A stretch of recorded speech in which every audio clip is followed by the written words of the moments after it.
오늘 하나님께서 우리에게 주신 말씀은 열왕기하 4장 1절에서 7절입니다. 구약성경 564쪽입니다.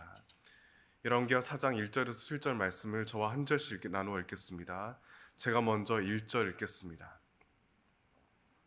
선지자들의 제자들의 아내 중의 한 여인이 엘리사에게 부르짖어 이르되 당신의 종 나의 남편이 이미 죽었는데 당신의 종이 여호와를 경외한 줄은 당신이 아시는 바니이다. 이제 빚 준 사람이 와서 나의 두 아이를 데려가 그의 종을 삼고자 하나이다 하니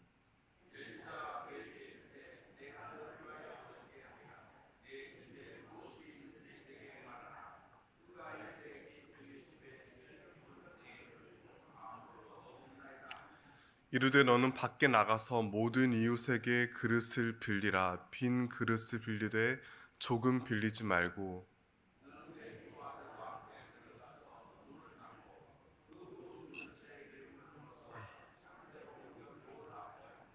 여인이 물러가서 그의 두 아들과 함께 문을 닫은 후에 그들은 그릇을 그에게로 가져오고 그는 부었더니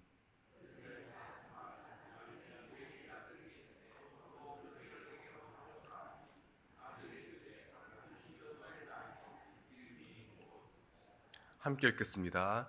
그 여인이 하나님의 사람에게 나아가서 말하니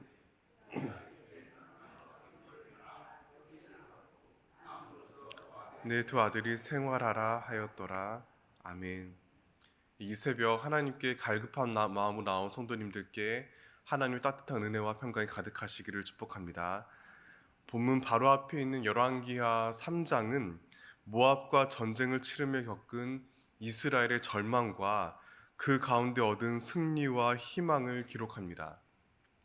이어지는 오늘 본문 말씀은 그러한 힘겨운 상황을 바탕으로 이야기를 펼칩니다. 엘리야의 뒤를 이어 예언자로 활동했던 엘리사는 스승이 세운 예언자 학교도 맡아서 섬겼습니다. 이를 통해 우선 알게 되는 사실이 있습니다. 구약의 예언자는 자기 멋대로 하나님 말씀을 외치는 사람들이 아니라 체계적인 교육과 훈련을 받은 사람들입니다. 어느 날 그러한 엘리사의 제자들 아내 중 한 여인이 그에게 찾아와 하소연합니다. 1절 다시 한번 같이 읽겠습니다. 부르짖어 이르되 당신의 종 나의 남편이 이미 죽었는데 당신의 종이 여호와를 경외한 줄을 나의 두 아이를 데려가 그의 종을 삼고자 하나이다. 그녀가 들려주는 사연은 다음과 같습니다. 그녀의 남편, 즉 예언자로 훈련받고 있던 제자 중 한 명이 그만 목숨을 잃었습니다. 그 이유에 대해서 성경이 자세히 설명해 주지는 않습니다. 하지만 아마도 본문 바로 앞장에 기록된 전쟁 중에 희생되었을 것으로 볼 수 있습니다. 고대 서아시아 사회에서 남편 없이 살아간다는 것은 매우 힘겨운 상황입니다. 그때 여성이 얻을 만한 적절한 일거리 자체가 없었습니다. 게다가 사회적 인식과 여건도 무척 열악했습니다. 그녀는 살아남기 위해 부득이 빚을 질 수밖에 없었습니다. 그 빚을 도무지 감당할 수 없게 되자 빚쟁이는 그녀의 두 아들을 요구합니다. 그 빚쟁이는 아마도 그녀가 빚을 갚을 능력이 없다는 사실을 처음부터 잘 알고 있었을 것입니다. 그럼에도 두 자녀를 노리고 돈을 빌려주며 약탈적으로 갚을 것을 요구합니다. 따라서 그녀는 그나마 희망을 걸고 기댈 수 있는 아들들마저 잃고 끝없는 절망에 살아가야 했습니다. 너무나 끔찍한 상황입니다. 이렇게 처참한 고통 가운데 그녀가 붙잡은 마지막 끈은 남편이 평소 존경하고 따랐던 엘리사입니다. 더 정확히는 엘리사가 섬기는 하나님입니다. 그런데 이때 그녀를 대하는 엘리사의 태도가 너무나 흥미롭습니다. 2절 제가 읽어드리겠습니다. 엘리사가 그에게 이르되 내가 너를 위하여 어떻게 하랴? 내 집에 무엇이 있는지 내게 말하라.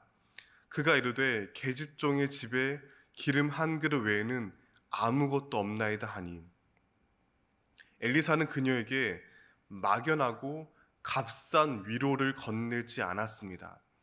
그럴듯한 뻔한 말로 상황을 넘기려 하지 않았습니다. 그는 그 과부가 어떤 형편이고 무엇이 필요한지 충분히 잘 알고 있었습니다. 그럼에도 그는 그녀에게 굳이 두 가지 의미심장한 질문을 던집니다. 하나는 내가 너를 위하여 어떻게 하랴이고, 다른 하나는 내 집에 무엇이 있는지 내게 말하랴입니다. 엘리사는 죽은 제자의 아내가 겪고 있는 문제에 대해 애매모호하게 접근하지 않았습니다. 자신이 필요한 것을 자기 입술로 구체적으로 말하게 하였습니다.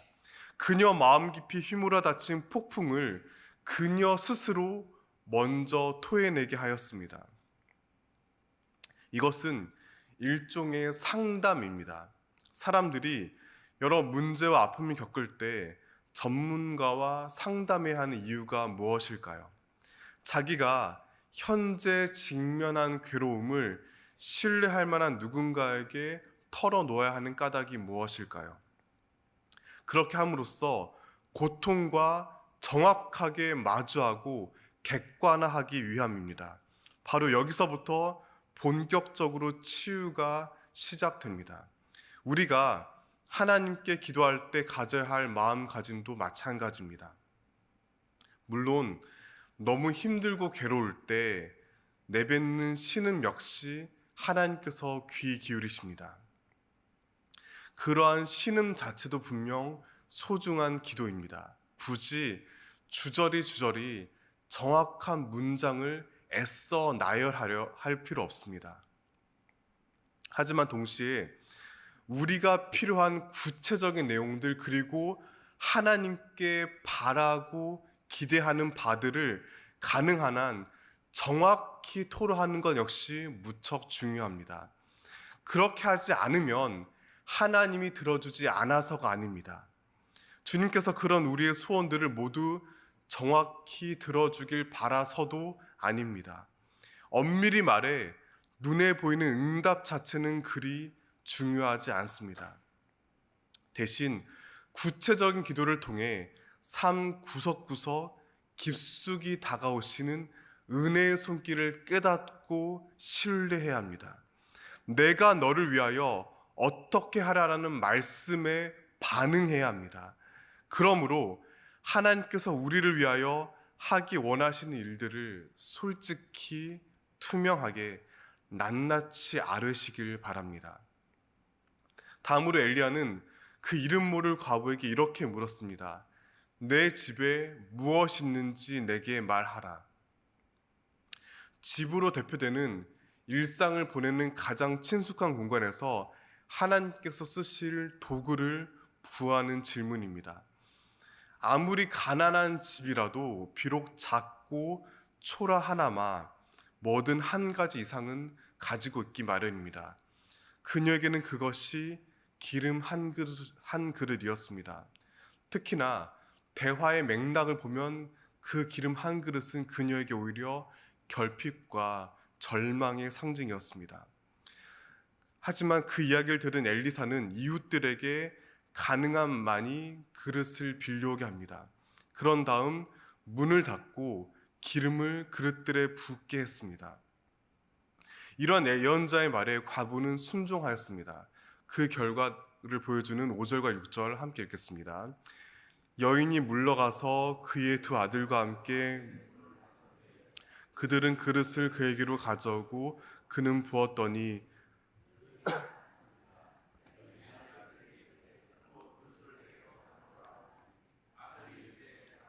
없나이다 하니 기름이 곧,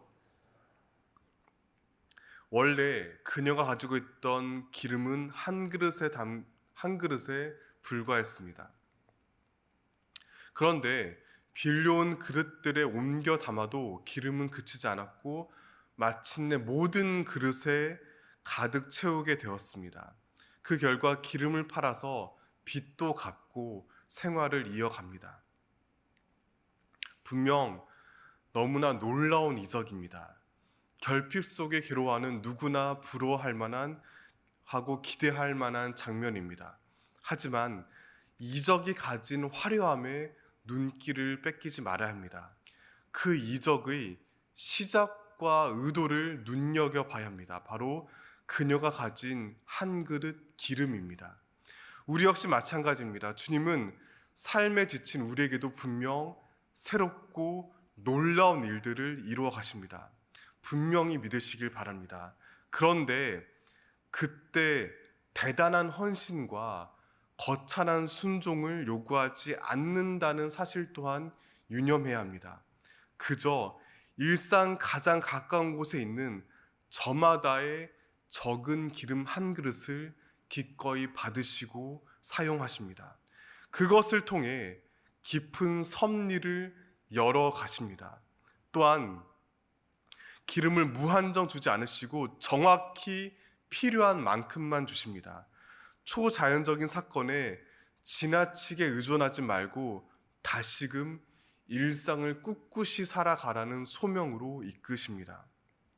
그러므로 우리 역시 본문에 담긴 엘리사의 목소리를 통해 각자를 향한 하나님의 음성에 귀 기울이시길 바랍니다. 그 말씀을 거듭 곱씹어야 합니다. 주님께서는 가련한 과부와 마찬가지로 우리에게도 이렇게 두 가지 질문을 건네십니다. 내가 너를 위하여 어떻게 하랴? 내 집에 무엇이 있는지 내게 말하라. 그러한 하나님께 기도를 통해 담대히 나아가시기를 바랍니다. 그리하여 우리가 직면한 여러 어려움과 고통을 구체적이고 정확하게 구하시길 바랍니다.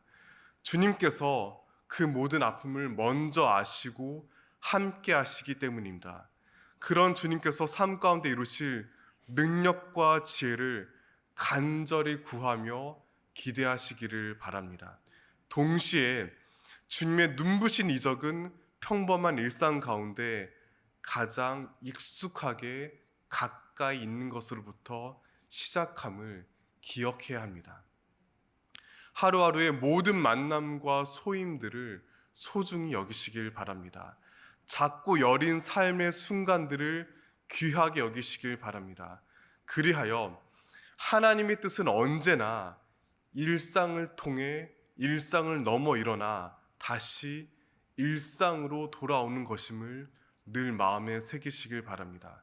그러한 저와 여러분 모두에게 주님의 참된 생명과 평화가 더욱 풍성히 함께 하시기를 간절히 소망하며 축원합니다. 기도하시겠습니다. 신실하신 주 하나님, 본문 속 등장하는 어느 예언자 후보생의 아내처럼 눈앞이 캄캄해지는 절망에 빠질 때가 있습니다. 도무지 어찌해야 할지 모르는 고통 속에 허우적거리기도 합니다.